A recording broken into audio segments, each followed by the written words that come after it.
guys, to this video, magluto ako ng sapsoy. Ito na yung kawali. Makita niyo sa video. Maglagay ako ng mantika. Kasi mainit yung kawali ko eh. Ibisa ko na ang bawang.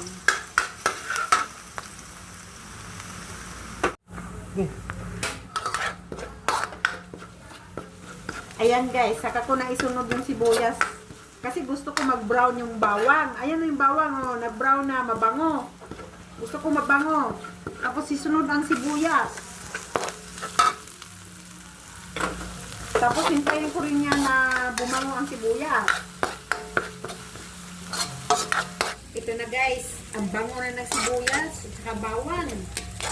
Kailangan ko na ilagay ang aking manok.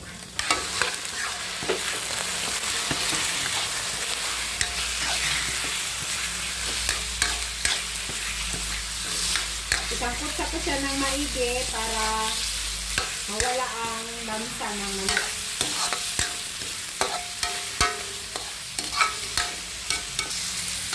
A few moments later. Ito na siya guys. Nag-brown na yung manok. So, ang isunod ko ilagay, cauliflower. Kasi matigas yan eh. Matagal maluto. Saka yung corn. Yan, kasabay niyan kasi matagal maluto yan.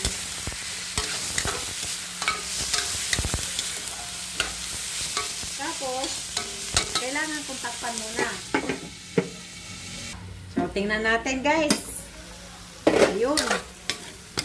Bango na, bango. Sunod ko ang carrots.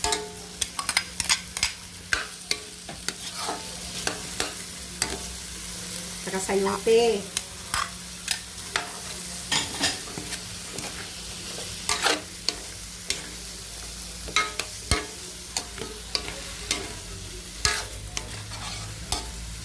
Tapos, takpan ulit. Ayan na guys.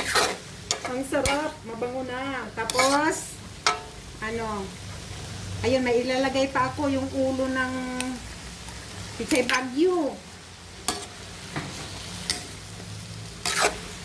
Kasi matigas kasi yan, kaya inuna ko siya.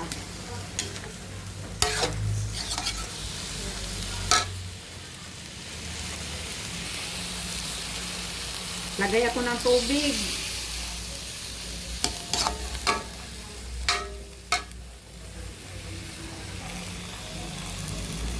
Maglagay ako ng asin.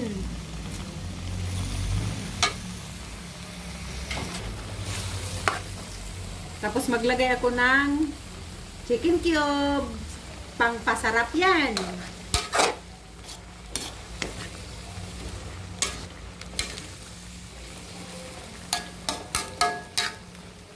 Hintayin natin ng ilang minutes. Sa kutsarang cornstarch. Pangpalapot. Lagyan natin ng tubig. Tunawin natin ng maigi. Yung yung walang mamumuo.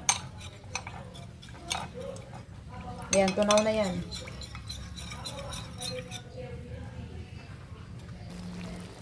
Lagyan ko siya ng bell pepper, green, at saka pula.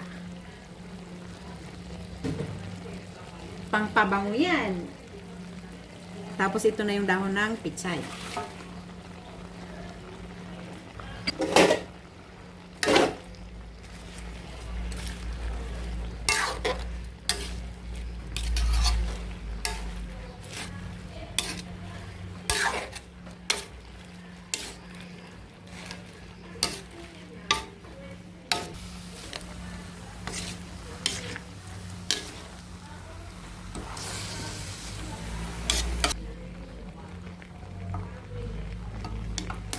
Itatabi ko yung gulay.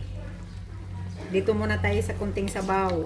Kasi ilagay ko yung pangpalapot. Ito na yung cornstarch. Ilagay dito sa tabi. Yan. Hintayin natin malapot.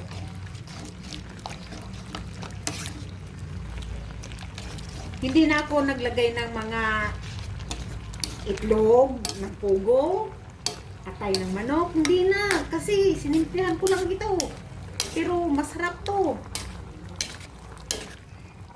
Ayan guys, okay na to siya. Ayan oh, napakasarap ang bango kasi. Okay, thank you for watching. Bye!